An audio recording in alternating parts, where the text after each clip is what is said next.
ಸಿದ್ದರಾಮಯ್ಯ ಇನ್ನೂ 2 ವರ್ಷ ಸಿಎಂ ಆಗಿರ್ತಾರೆ ಅಂದ್ಕೊಂಡಿದ್ವಿ ಅಂತ ದಾವಣಗೆರೆಯಲ್ಲಿ ಸಚಿವ ಯತೀಂದ್ರ ಸಿದ್ದರಾಮಯ್ಯನವರು ಹೇಳಿದ್ದಾರೆ. ಸಿದ್ದರಾಮಯ್ಯನವರು ಇನ್ನೂ 2 ವರ್ಷ ಸಿಎಂ ಆಗಿ ಇರ್ತಾರೆ ಅಂತ ಅನ್ಕೊಂಡಿದ್ವಿ, ಅನಿರೀಕ್ಷಿತವಾಗಿ ಸಿಎಂ ಸ್ಥಾನದಿಂದ ಕೆಳಗಿಳಿಯಬೇಕಾಯಿತು. ಅನಿರೀಕ್ಷಿತವಾಗಿ ಸಿಎಂ ಸ್ಥಾನದಿಂದ ಕೆಳಗಿಳಿಯಬೇಕಾಯಿತು ಹೀಗಂತ ಯತೀಂದ್ರ ಸಿದ್ದರಾಮಯ್ಯನವರು ಹೇಳಿದ್ದಾರೆ. ಆದರೂ ಕೊನೆಯ ದಿನ ಜಾತಿ ಜನಗಣತಿಯ ವರದಿಯನ್ನು ಪಡ್ಕೊಂಡಿದ್ದಾರೆ. ಅದನ್ನ ಈಡೇರಿಸೋದು ಕಾಂಗ್ರೆಸ್ನ ಜವಾಬ್ದಾರಿ ಅಂತ ಯತೀಂದ್ರ ಸಿದ್ದರಾಮಯ್ಯನವರು ಹೇಳಿದ್ದಾರೆ. ಅನಿರೀಕ್ಷಿತವಾಗಿ ಸಿದ್ದರಾಮಯ್ಯನವರು ಸಿಎಂ ಸ್ಥಾನದಿಂದ ಕೆಳಗಿಳಿಯಬೇಕಾಯಿತು ಅಂತ ಈಗ ಹೇಳ್ತಾ ಇದ್ದಾರೆ ಯತೀಂದ್ರ ಸಿದ್ದರಾಮಯ್ಯನವರು.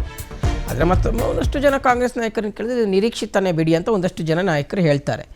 ಸೊ ಈಗ ಈ ಜಾತಿ ಜನಗಣತಿಯ ವರದಿಯನ್ನು ಸಿದ್ದರಾಮಯ್ಯನವರು ಪಡ್ಕೊಂಡಿದ್ದಾರೆ. ಅದನ್ನು ನಾವು ಅನುಷ್ಠಾನ ಮಾಡ್ತೀವಿ, ಅದನ್ನು ಜಾರಿಗೆ ತರ್ತೀವಿ ಅಂತ ಯತೀಂದ್ರ ಸಿದ್ದರಾಮಯ್ಯನವರು ದಾವಣಗೆರೆಯಲ್ಲಿ ಸ್ಟೇಟ್ಮೆಂಟನ್ನು ಕೊಟ್ಟಿದ್ದಾರೆ. ಅವರು ಈಗ ಸಿದ್ದರಾಮಯ್ಯ ಅವರು ಜಾತಿ ಗಣಿತನ ಮಾಡಿಸಿ ಸಮೀಕ್ಷೆ ಮಾಡಿಸಿ ಅದು ವರದಿಯನ್ನ ಜಾರಿಗೆ ತರಬೇಕು ಅಂತ ಹೇಳಿ ಅವ್ರು ಅನ್ಕೊಂಡಿದ್ರು. ಸೊ ಇನ್ನೂ 2 ವರ್ಷ ಇರ್ತಾರೆ ಅಂತ ನಾವೆಲ್ಲ ಅನ್ಕೊಂಡಿದ್ವಿ. ಆದರೆ ಅನಿರೀಕ್ಷಿತವಾಗಿ ಅವರು ಮುಖ್ಯಮಂತ್ರಿ ಸ್ಥಾನಕ್ಕೆ ಕೆಳಗಿಡಬೇಕಾಗಿದೆ. ಆದರೂ ಕೂಡ ಅವರು ಸ್ಥಾನ ಬಿಟ್ಕೊಡ್ಬೇಕಾದ್ರೆ ಕೊನೆಯ ದಿವಸ ಅದನ್ನ ಅಕ್ಸೆಪ್ಟ್ ಮಾಡ್ಕೊಂಡಿದ್ದಾರೆ. ಆದರೆ ಅದಿನ್ನೂ ಜಾರಿಗೆ ಬಂದಿಲ್ಲ, ಕ್ಯಾಬಿನೆಟ್ ಮುಂದೆ ಬರಬೇಕು. ಖಂಡಿತ ಅದು ಕೂಡ ನಮ್ಮ ಒಂದು ಅಜೆಂಡಾ ಆಗಿ ನಾವು ನಮ್ಮ ಪ್ರಣಾಳಿಕೆಯಲ್ಲೇ ಕೂಡ ಜಾತಿ ಸಮೀಕ್ಷೆ ಮಾಡ್ತೀವಿ ಅಂತ ಹೇಳಿದ್ವಿ. ಸೊ ಹಾಗಾಗಿ ಅದನ್ನ ಪೂರ ಒಂದು ಈಡೇರಿಸಬೇಕಾಗಿರೋದು ಕೂಡ ನಮ್ಮ ಪಕ್ಷದ ಜವಾಬ್ದಾರಿನ ಅದು ಖಂಡಿತ ಪ್ರಯತ್ನ. ಈಗ ಸಿದ್ದರಾಮಯ್ಯ ಅವರು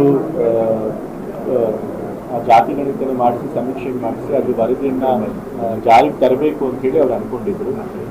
ಸೊ ಇನ್ನೂ 2 ವರ್ಷ ಇರ್ತಾರೆ ಅಂತ ನಾವೆಲ್ಲ ಅನ್ಕೊಂಡಿದ್ವಿ. ಆದರೆ ಅನಿರೀಕ್ಷಿತವಾಗಿ ಅವರು ಮುಖ್ಯಮಂತ್ರಿ ಸ್ಥಾನಕ್ಕೆ ಕೆಳಗಿಡಬೇಕಾಗಿದೆ. ಆದರೂ ಕೂಡ ಅವರು ಸ್ಥಾನ ಬಿಟ್ಕೊಡ್ಬೇಕಾದ್ರೆ ಕೊನೆಯ ದಿವಸ ಅದನ್ನ ಅಕ್ಸೆಪ್ಟ್ ಮಾಡ್ಕೊಂಡಿದ್ದಾರೆ.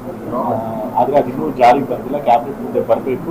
ಖಂಡಿತ ಅದು ಕೂಡ ನಮ್ಮ ಒಂದು ಅಜೆಂಡಾ ಆಗಿ ನಾವು ನಮ್ಮ ಪ್ರಣಾಳಿಕೆಯಲ್ಲೇ ಕೂಡ ಜಾತಿ ಸಮೀಕ್ಷೆ ಮಾಡ್ತೀವಿ ಅಂತ ಹೇಳಿದ್ವಿ. ಸೊ ಹಾಗಾಗಿ ಅದನ್ನ ಪೂರ ಒಂದು ಈಡೇರಿಸಬೇಕಾಗಿರೋದು ಕೂಡ ನಮ್ಮ ಪಕ್ಷದ ಜವಾಬ್ದಾರಿ.